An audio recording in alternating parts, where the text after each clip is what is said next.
Hi, I'm Wes Millar. I'm a longtime member of Fulton Church, and I've been an official scorer for Safari Club International for the last 20 years.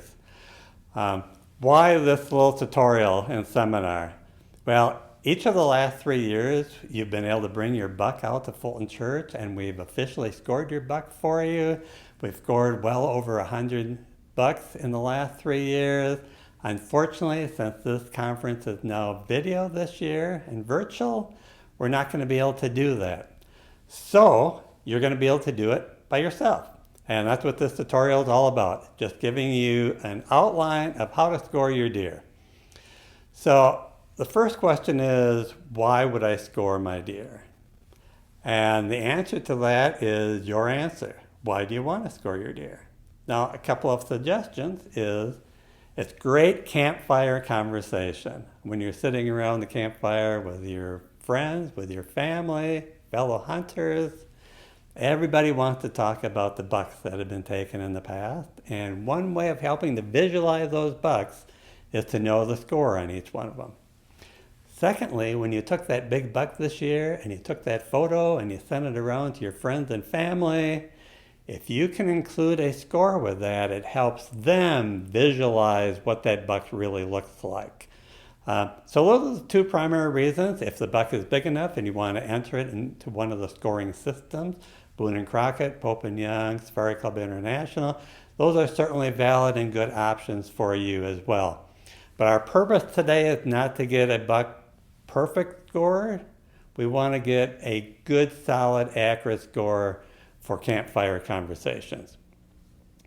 So I mentioned there's a couple of different scoring systems. There's actually three. There's Boone and Crockett, there's Pope and Young, and there's Safari Club International. You can choose to use any of those, and if you're just looking at gross score, you get to the same place. Let's take a look. So this is the Safari Club International score sheet. This score sheet, I've just got it off the website. It's free for anybody to print right off the website. Let's just take a look at the score sheet. All this stuff on the left-hand side is just like information stuff. That doesn't help you get your score. So just focus over here on the right side of the score sheet.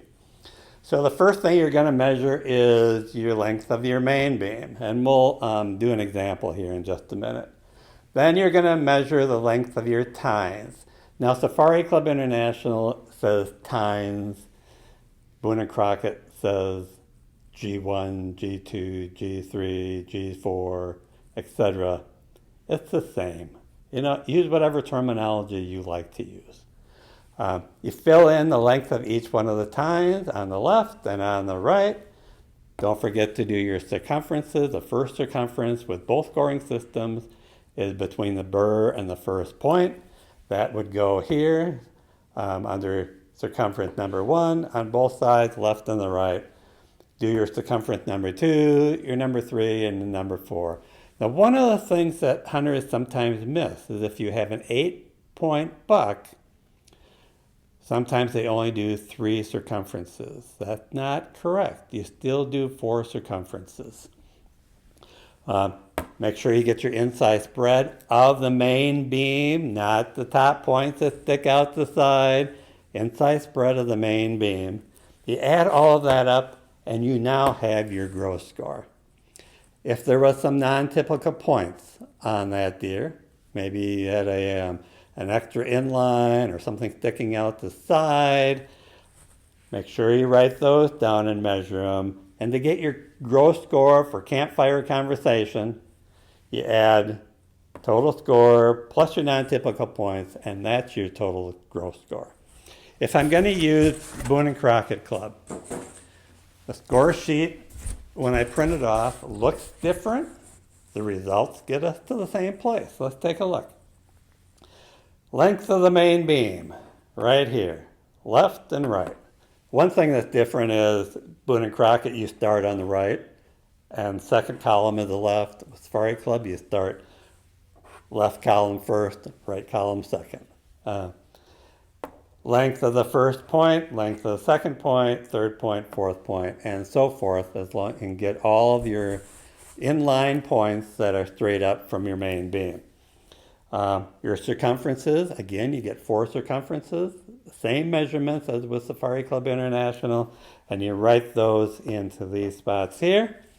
And you want to make sure that you get a spread credit. You write that in here, add up the right column, add up the left column, put column 1 here, column 2 here, add those 3 numbers together, subtotal, and it will equal what you just wrote down on the Safari Club International website or score sheet.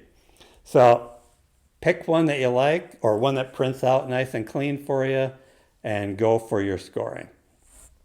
So with that, why don't we go score a deer? So we're ready to score a deer.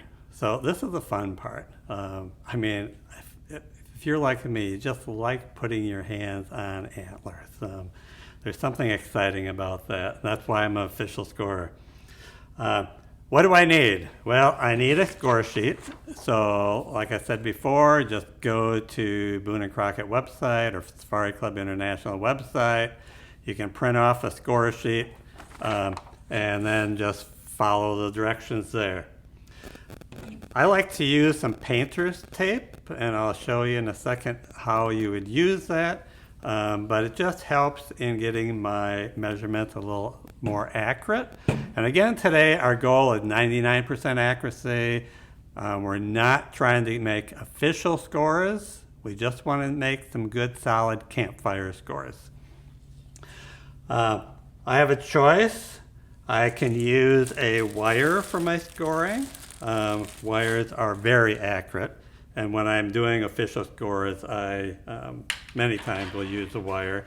And then if I use a wire, then I need a metal yardstick to use with a wire so I can get my measurements. Or I can use a steel tape.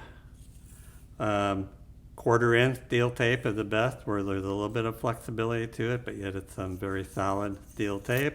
That's the fastest way to get my measurements. Or I can use a cloth tape. This also provides some good solid measurements, a little bit easier to use when you're doing the circumferences. So I use all of these depending on the deer and depending on the challenges that the deer might present. So you need a good solid surface to put the deer on that's going to hold it, but yet you can maneuver around it. So a folding table works, a table in the house works, whatever is most convenient for you. You don't want to bend over too far, but you don't want it too high either because you're moving around the deer. And I want my iPhone or a phone, because once I get the score sheet filled out, I'm going to take a picture of that score sheet. That's what I send to my friends and my family.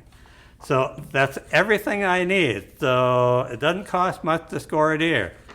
Print off a piece of paper, optional, painter's tape, and a tool that you can use that actually measures the length of the horn. So let's have at it. Let's score this deer. How about a Wisconsin typical 10-point buck?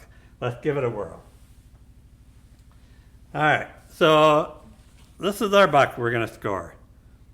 First thing I like to do is just kind of look at the buck and go, yeah, this is just a typical buck. There's no extra points hanging out here anyway, no drop tines here, nothing around the burr that I need to worry about.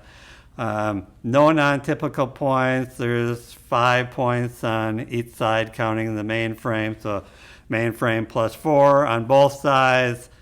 Pretty standard, typical Wisconsin buck that's fairly easy to score. So here's what we would do for scoring. So I'm going to use the soft tape. So, and just follow the score sheet, right? First score is length of the main beam. So it's easiest to do it from the side, standing over here, but since the camera's here, I'm going to do it kind of backwards. So if I look a little bit awkward, just forgive me, but I want to get this right down the 0 right down at the bottom of the burr, and then come right up and follow the bloodline. That's the easiest thing to do to get an accurate score.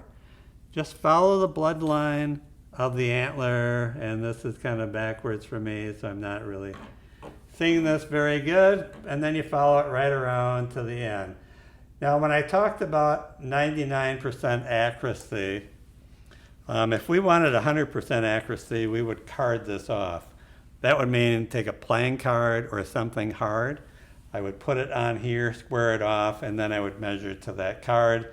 But again, this is campfire measuring. We're going to get within 99.5% accuracy anyway. So we're good to go. So that was 20 7/8. So I'm going to write that on my score sheet right here, and the length 20 7/8. Then when I did the other side, I would do the same thing. Now we're going to do our first point. And for this one, I'm going to tip the deer over. I'm going to do it backwards again so you can see.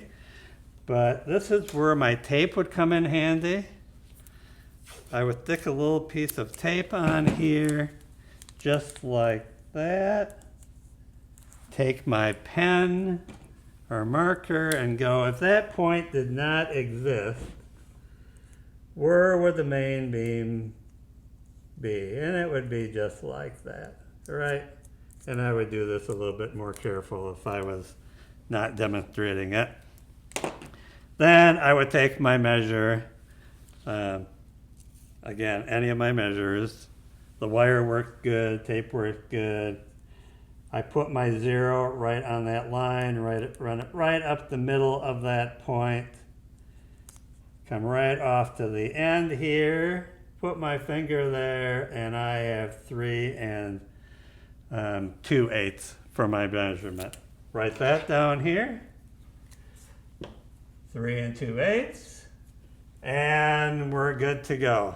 I would follow the same process for each one of these tines here. Again, just taking my piece of tape, and let's do that one on this one. It's a little bit easier to see.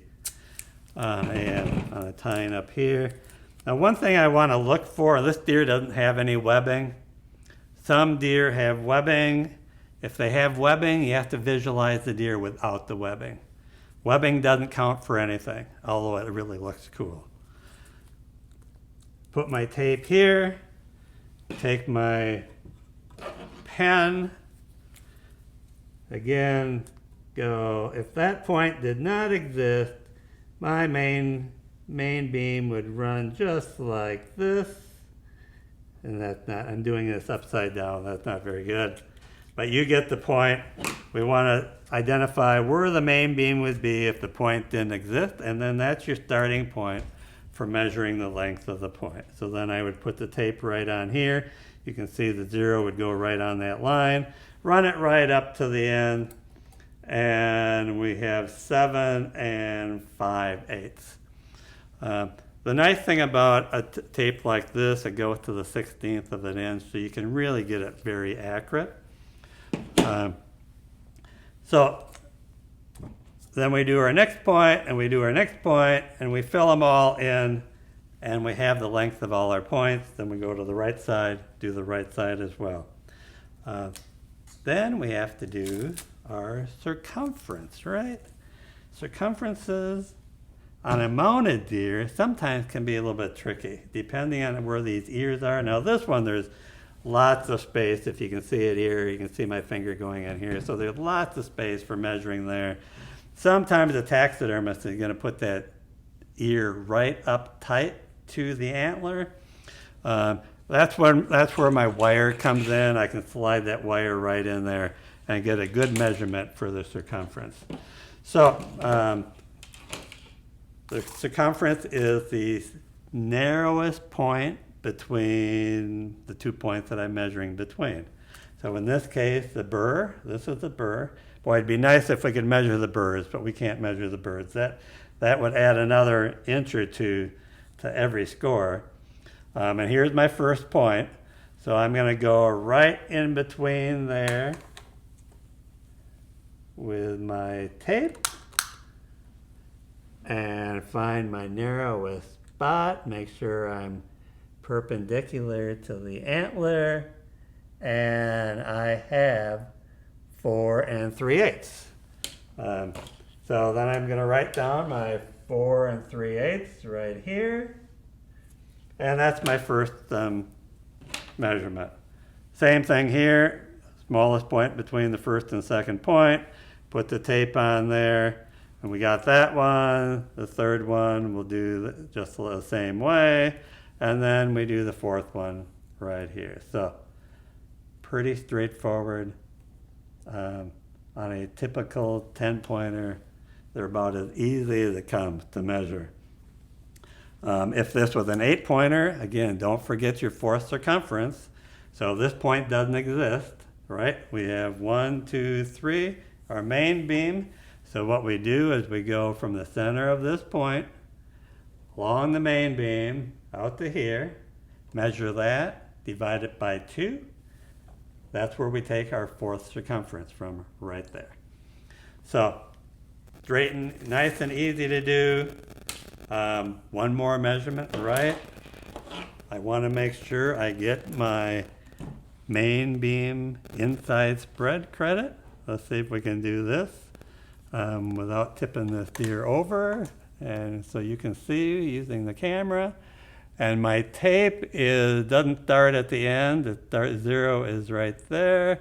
It's usually a little bit easier to go under the deer, but I have to hold the deer up. So we're going to go right there and right here. And if you can see that, you can see that we are at 15 5/8 for an inside spread.